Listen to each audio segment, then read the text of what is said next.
आप जानते हैं ना अम्मी आई हुई है, साथ बैठ कर डिनर कर लें तो मेरी माँ का मान भी रह जाएगा और मेरी ज़ात पे पड़ता। तुम क्यों प्रिटेंड करते हो जैसे तुम मुझसे नफरत करते हो? मुझे जितनी मर्जी सजा देनी है दे, मगर खुद को तो मत दो एटलीस्ट। Just shut up. जाओ ऐसे। वकार साहब, रोशनी बीबी के भाई आपकी गाड़ी ले गए हैं।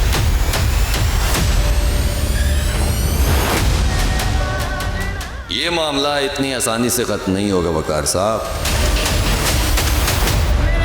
तुम्हारी भी अपनी गाड़ी है और तुम कह रही हो कि तुम्हारे घर वालों में से भी किसी की वो ज्वेलरी नहीं है, तो यकीनन वो किसी ऐसी लड़की की ज्वेलरी है जिसके साथ वो टाइम स्पेंड करता है। और अगर कोई रेगुलरली बैठ रहा है, इसका मतलब है कि उसका वासे के साथ ये सारे मर्द ना एक जैसे होते हैं।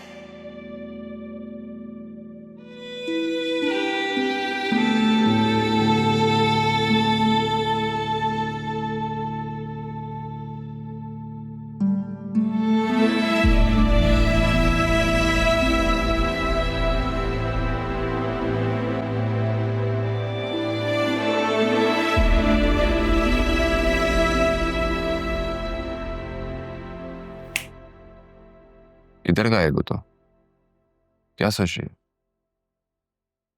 हाँ, मैं ठीक हूँ, बस ऐसे ही कुछ सोच रही थी। लेकिन क्या सोच रही है? यही कि लोग दूसरों को धोखा कैसे दे देते हैं। धोखा दरअसल इंसान की फितरत का एक हिस्सा है। अगर आपकी फितरत में ही धोखा है तो आप उस इंसान को भी धोखा दे देते हैं जिसने आपके साथ भलाई क्यों ना किया। लेकिन अगर आपकी फितरत में धोखा नहीं है तो फिर आप अपना सर कटवा लेंगे लेकिन कभी किसी को धोखा नहीं देंगे। आपकी फितरत में धोखा है क्या?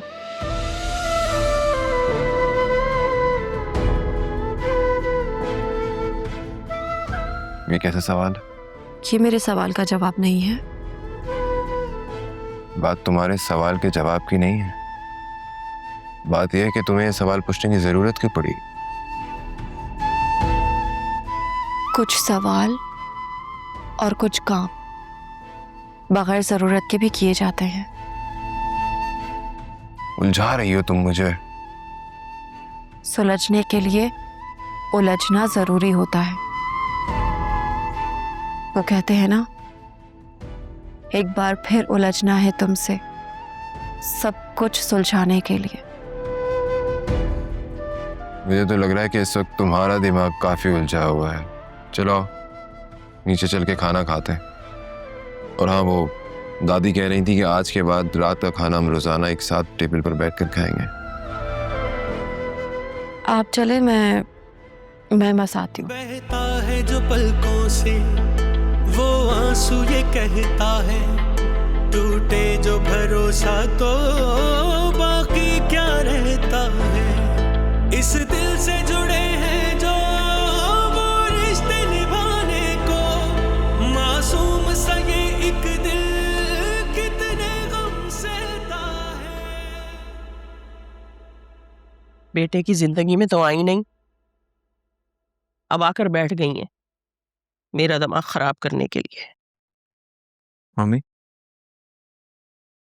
पापा का सीन ऐसी चाहिए होगा।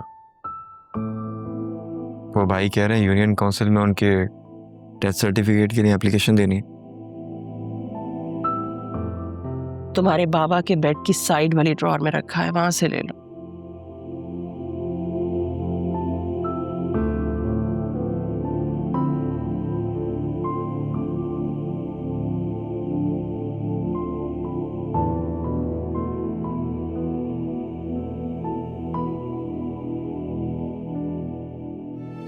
क्या हो मम्मी,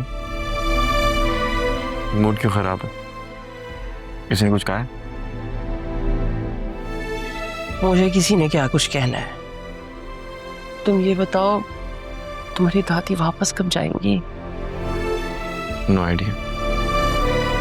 ताया से बात हुई थी मेरी, वो कह रहे थे दादी ने रिटर्न टिकट तो बुक नहीं करवाई, वन वे टिकट ही बुक करवाई थी। कुछ महीने तो रुकेंगी वो। हैं? क्या कह रहे हो, कुछ महीने? क्यों भाई? 10 साल बाद आई है वो हमारे घर। हाँ पता है मुझे, इतनी भी बुरी याददाश्त नहीं है मेरी, जानती हूँ मैं अच्छी तरह। और तुम्हें ज्यादा उनकी वकालत करने की जरूरत नहीं है।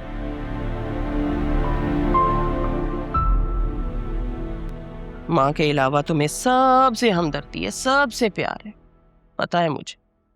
मेरा तो अभी गम भी पूरा नहीं हुआ था कि वो आके बैठ गई है मेरे सर पे। अब उठते बैठते हर आए गए के सामने पुरानी बातें लेकर बैठ जाएंगी और मुझे जलील करती रहेंगी।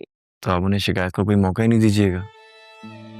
उन्हें कोई मौका ही नहीं मिलेगा तो वो कोई बात ही नहीं करेंगी, तो आपको कोई बात ही बुरी नहीं लगेगी उनकी।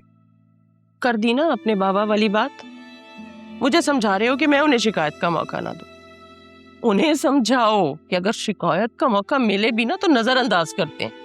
बेचारी अभी तो आई है मम्मी, और आपको अभी से उनके जाने की फिक्र लग गई। अच्छी बात तो नहीं है ना? हाँ हाँ, कर लो उनकी फिक्र, सुना लो माँ को बातें। खून होना जाहिर है तुम उनका, अपनों को देखकर ही तो खून जोश मारता है।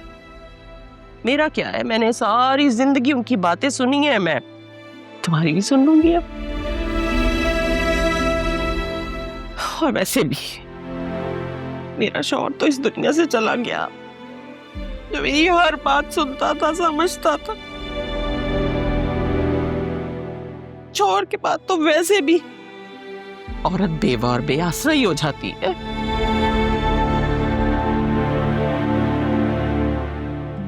मम्मी कैसी बातें कर रही है? आप मेरी सबसे प्यारी वाली मम्मी है। I love you a lot, a lot से भी ज्यादा।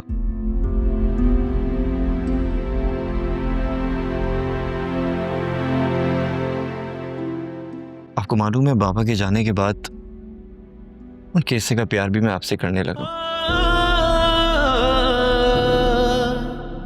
मम्मी आप प्लीज नाराज ना हो, घर का माहौल वैसे भी बहुत सैड है। हम इस तरह एक दूसरे से लड़ेंगे तो घर का माहौल तो और खराब होगा ना मम्मी।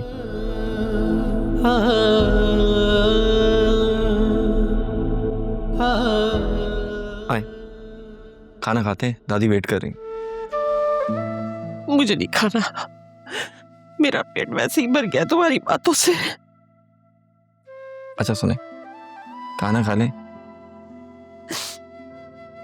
फिर बाकी की बातें बाद में सुना दीजिएगा।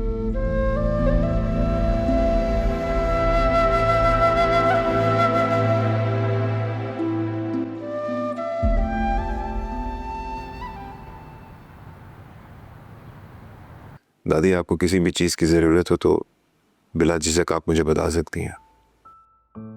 हाँ बेटा, तुमसे नहीं कहूँगी तो किससे कहूँगी? अब मेरा हयात तो नहीं रहा, तुम ही लोग हो।